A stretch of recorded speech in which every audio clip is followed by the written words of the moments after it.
Салют, друзья, меня зовут Макс Юн, и вы на моем канале, посвященном ИСБ. Сегодняшняя тема неприятна, но не говорить о ней глупо и неразумно. В сегодняшнем выпуске я расскажу вам про характерные для нашего вида спорта травмы и о том, что делать для их профилактики. Спойлер – качаться. Материал в первую очередь для новичков. Я просто хочу, чтобы вы сразу понимали, чем вам грозит волшебный мир средневекового насилия. Я рассчитываю, что вы посмотрите видео, осознаете и сразу выработаете правильный подход к делу, что вы не будете игнорировать то, что важно, и не будете делать то, что вредно. Вот прям так они и сделают, ага. Как и в любом серьезном спорте, у нас есть свои специфические травмы. Я не хочу сказать, что это травмы, которые есть только у нас.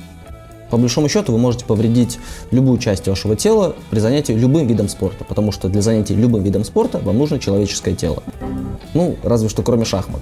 Там вам достаточно мозга, так что достаточно быть крэнгом из черепашек-ниндзя. Ты уверен, что они смотрели черепашек-ниндзя? Блин, они дерутся на мечах, конечно, не смотрели черепашек-ниндзя. Основываясь на своем личном опыте, а я занимаюсь боями в доспехах без малого 20 лет, и на опыте других бойцов, я могу выделить 4 зоны, подверженные риску. Сверху вниз это шея, плечи, поясница и колени. Для эффективной профилактики стоит понимать, каким именно образом мы травмируем ту или иную область. Попробуем разобраться детально. Шея. Шея возглавляет наш список, и какого вы ни были бы роста, вы в зоне риска. У нас очень много борьбы, поэтому если вы высокий, то кто-то напрыгнет на вас сзади, схватит за лоб, будет тянуть против естественного сгиба шеи, чтобы тянуть вниз. Если вы низкий, то тот, кто повыше, будет стараться захватить вашу голову под мышку и тягать за нее, пытаясь вас уронить. Вообще голова очень удобна для манипуляции, это такая торчалка из тела, ухватив которую можно вести тело в ту или иную сторону. И поэтому, я думаю, захват головы под мышку – это один из самых любимых у ИСБшников. Следующая часть тела, подвержена большому риску, это плечи. Плечи страдают в основном от того, что мы бьем друг друга тяжелыми предметами. И когда мы промахиваемся, роторная манжета плечевого сустава испытывает колоссальное напряжение. Вот как это происходит. Предположим, вы видите, что противник отвлекся, зазевался, открылся. Это тот самый момент для самого сильного, самого мощного, самого смертоносного удара. Вы замахиваетесь, бьете, уже предвкушая, как вся эта необузданная мощь сокрушит вашего противника. Но бог войны Сульде бережет его. Человек делает шаг в сторону, избегая неминуемой смерти, даже не понимая, что только что прошелся по офигенно тонкому льду. И вот вся эта необузданная мощь, рожденная вашими мышцами, не находит поля для реализации. И вместо того, чтобы пройти через тушку вашего противника, она вытягивает руку из плечевого сустава. Очень больно, очень неприятно. И единственное, что противостоит этому процессу, это роторная манжета плечевого сустава и немного задняя дельта. Теоретически так можно заработать подвывих плеча или полноценный вывих. Также плечо может пострадать в борьбе, когда сильный противник дергает вас за руку или когда вы падаете на прямую руку, не успев сгруппироваться. И вот если первый случай, он более характерен для щитников, для бойцов с одноручным оружием, потому как механика удара двуручным несколько иная, то повредить плечо в борьбе может кто угодно. Движемся дальше. Поясница. Травмам поясницы больше подвержены невысокие бойцы. В основном потому, что им приходится сражаться против тех, кто выше, и часто тяжелее, чем они сами. Против тех, кто пытается в основном задавить и сломать их. В такой борьбе, кроме шеи, большая нагрузка приходится и на поясницу. В одном из своих предыдущих роликов я говорил, что легковесам стоит избегать прямой борьбы со здоровяками. Вот в том числе по этой причине. Есть еще одна ситуация, при которой невысокий боец может травмировать поясницу. Представьте, ваш лейбордист борется со здоровяком.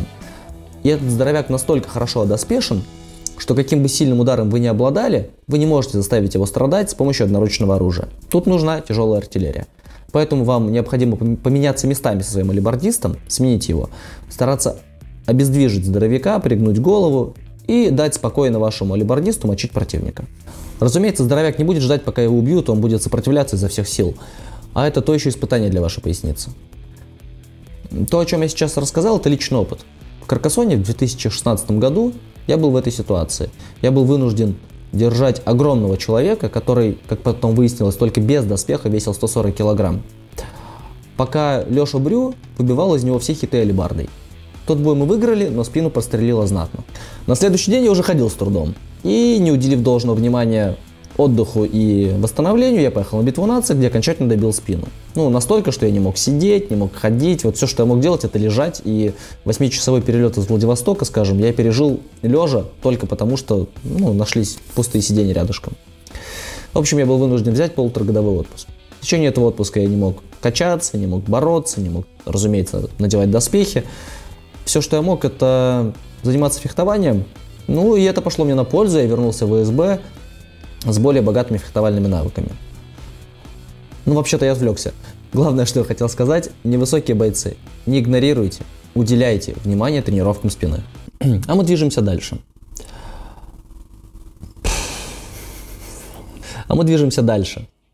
И последний пункт в списке наиболее частых травм – это колени. И если поясница – это ахиллесова пята невысоких бойцов, то травмам коленей больше подвержены высокие бойцы. Я думаю, что в нашем спорте это одна из самых популярных травм, наверное, потому что в основном у нас рослые высокие парни. Я ненавижу высоких бойцов, им реально проще все дается. Я как-то, знаешь, пнул человека, который меньше меня, и ростом 60 килограмм, 50, я вот понял, зачем они этим занимаются в тот момент. Надевая доспехи, мы смещаем центр тяжести, чем значительно увеличиваем нагрузку на колени. Плюс в нашем спорте очень много передвижений с резкой сменой направлений. Кроме того, не стоит забывать, что у высоких бойцов более длинные берцовые и бедренные кости. Вот все это в совокупности оказывает крайне негативное воздействие на колени. Отрывается нахрен крестообразная связка, и все умирают. Теперь о профилактике. Ребят, эта часть видео будет значительно короче. Рецепт 1. Качаться. Я говорил об этом в самом начале видео. Выше я сказал вам, на какие зоны стоит обратить внимание. Исходите из этого. Конкретное упражнение вам подберет профессиональный тренер, исходя из вашей анатомии, ваших вкусов, спортивного бэкграунда и истории травм. Но чтобы вас не оставлять совсем ни с чем, я могу сказать следующее. Для укрепления поясницы подойдут гиперэкстензии, различные тяги, махи-гири.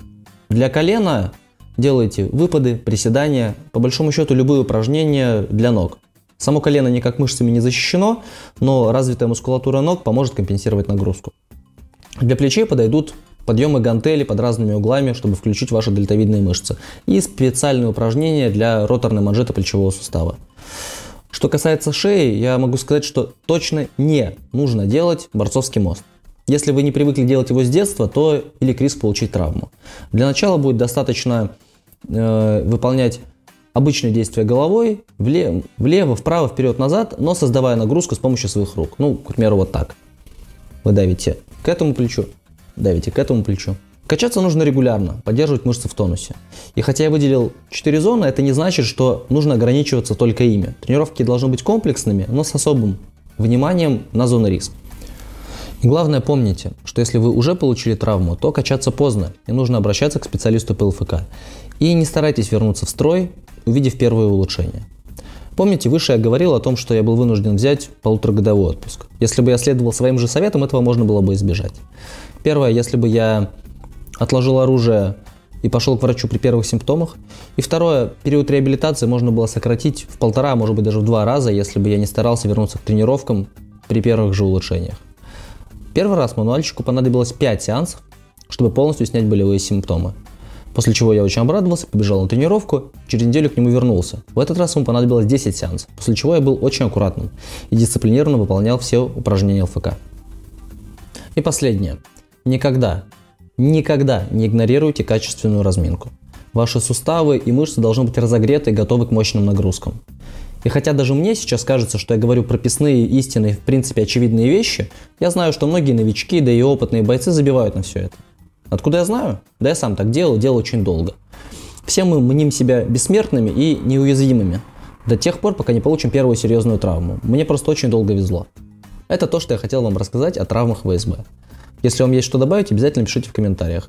Ну и как всегда вы можете написать, о чем, по вашему мнению, мне стоило бы записать еще ролики. На этом все. Спасибо за просмотр. Подписывайтесь, колокольчик. Удачи!